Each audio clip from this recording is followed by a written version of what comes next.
What up, Eastview Scholars? Welcome to this edition of Sharp Shorts about dimensional analysis.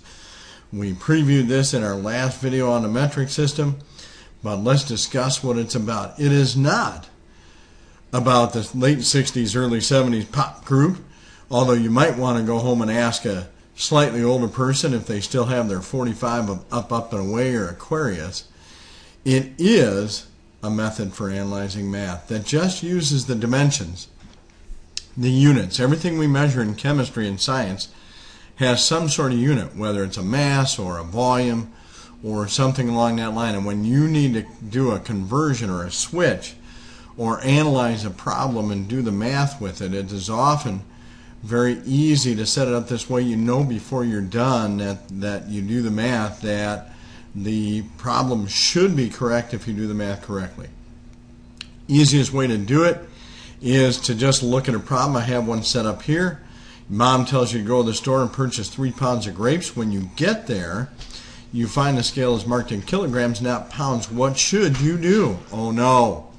Well, the first thing you do is just list what you know and don't know. Often these are word problems in chemistry, and list out what you want. Then you can set it up to solve for the unknown and evaluate what's going on. Let me get my handy dandy pen here. What do we know right now? We know that we have 3 pounds, okay, of grapes that we are going to the store to buy. There we go. Bear with me with the pen. Now, if I pulled out my handy dandy cheat sheet that Mr. Sharp gave me, then I would also know that 1 kilogram is equal to 2.204 pounds. I will get this pen working better on someday, but it's not happening today.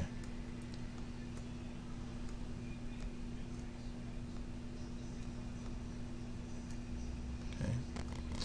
Now, that is a conversion ratio, a conversion fraction, whatever you want to call it. But I have, in the math realm, I have 2 ways I can write this. I can write this as a ratio as 1 kilogram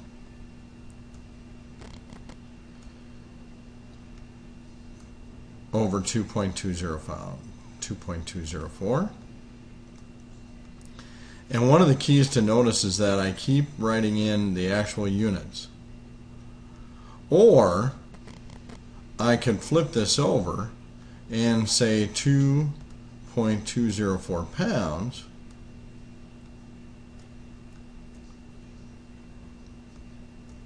over 1 kilogram. And I should be writing the units in there, but I'm running out of space. So I'll squeeze in my LB with my poorly writing skills with this pen. Okay.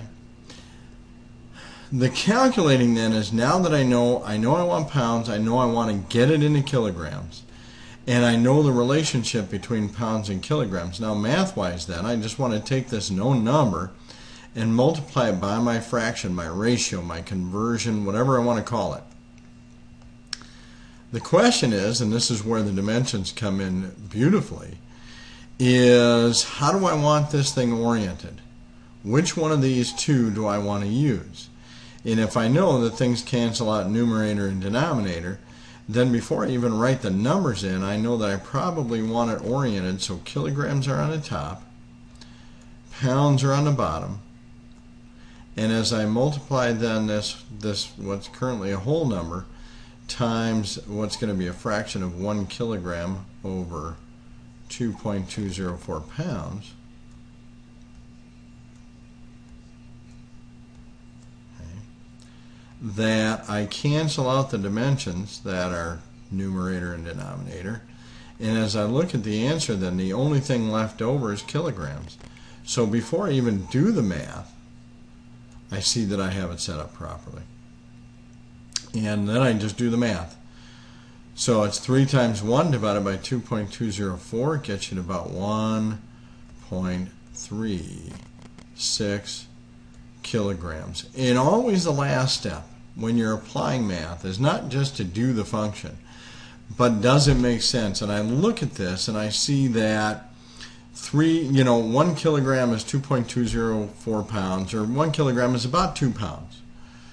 Okay, so if I want 3 pounds, I probably want close to 1.5 kilograms, and that makes sense.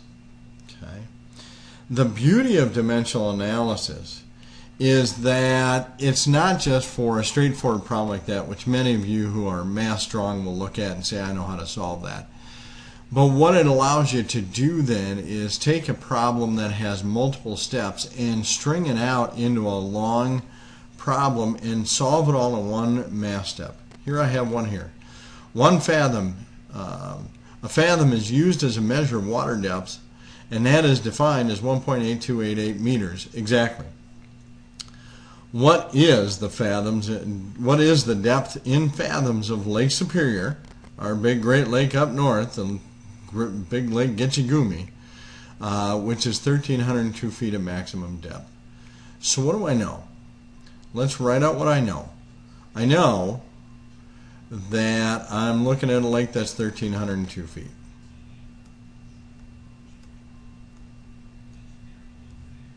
Okay.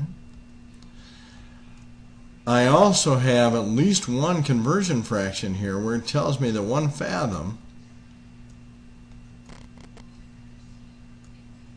is equal to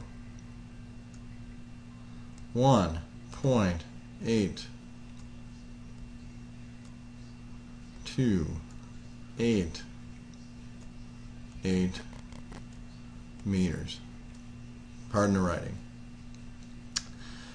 The last question then, what I don't know, and this is where my handy dandy cheat sheet comes in, is that there is one more unknown if I try and find a relationship between feet and meters. And that happens to be 1 meter is 3.28 feet. Now, on your cheat sheet that we give you in class, we give you a representative number of ratios, conversion ratios, both metric to metric and standard to metric, but certainly they are not all the conversions you can find in the world. Sometimes there are things that you should know just naturally. Probably just from walking through life and being 17, 18, 21, 25 years old, however you are, however old you are in college or high school right now. For example, there's 4 quarts in a gallon, something like that. But we'll give you most of them. Now, I can look at this problem and I start with my known value. I'm starting with 1,302 feet. Now, all I want to do is I'm going to multiply this number by actually 2 conversion ratios right now, conversion fractions. And if I set it up right, then I can look before I do the answer, and I have an idea that unless I screw something up on my calculator, it's going to be correct. Now, since 1 fathom is equal to meters, and then feet are equal to meters, probably what I want to do first is convert that feet to meters. And that means that I want to orient that ratio as 1 meter is 3.28 feet.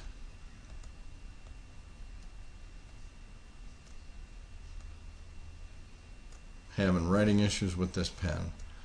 I'm getting the smartboard reoriented soon, so don't worry. What I see then is the feet will cancel, and if I were just to do that math, the 1302 times 1 over 3.28, so 1302 divided by 3.28, I would have my answer in meters. Then the second step is that 1 fathom is the 1.828 meters. And again, canceling out the units on numerator and denominator. Now, before I've solved this problem, I notice that every dimension is canceled out except for fathoms, which is the answer I want. Now all I do is just multiply this together. And again, however you want to do math is the best way.